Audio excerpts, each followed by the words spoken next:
ایک دوسرے کی رزق پر نظر مت رکھو، کیونکہ اللہ سے بہتر کوئی تقسیم کرنے والا نہیں۔ تو پھر اب تم اپنی طرف آنے والی تکلیفوں کو اپنے گناہوں کی سزا مت سمجھنا، میرا اللہ بہت رحیم ہے۔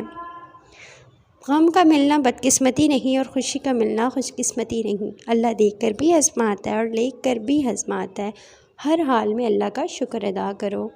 ہو سکتا ہے آپ کو لگتا ہو کہ اللہ نے آپ کو بہت ساری ایسی نعمتیں نہیں دی جو دوسروں کے پاس ہیں، لیکن اللہ نے آپ کو بہت سی ایسے آزمائشوں سے بھی نہیں گزارا جس سے دوسرے گزرے ہیں۔ کبھی کسی کے مسکراہٹ کی وجہ بن کر تو دیکھو، خوشی نہیں تو سکون ضرور ملے گا۔ اللہ پاک ہمیشہ ہمیں دوسروں کے چہروں پر مسکراہٹ لانے کا سبب بنائے۔ مگر تم جانتے ہی کب ہو کہ اللہ کی لاٹھی بے آواز ہوتی ہے؟ جانتے ہوتے تو کسی کی آنکھوں میں آنسو نہیں آنے دیتے۔ رب فرماتا ہے تم مانگو تو صحیح، میں دینے کی حد نہ کر دوں تو کہنا۔ انسان کی سب سے بڑی ضرورت سکون ہے، اور سکون صرف اللہ کی یاد میں ہے۔ جب انسان ٹوٹ جاتا ہے، بے بس ہوتا ہے، تب اس کے اندر سے آواز آتی ہے، کوئی بات نہیں، لوگ نہ صحیح، میرا اللہ تو اب بھی میرے ساتھ ہے۔ سب سے عزیز ایسی ویڈیو کے لیے چینل سبسکرائب کرنا نہ بھولیے گا۔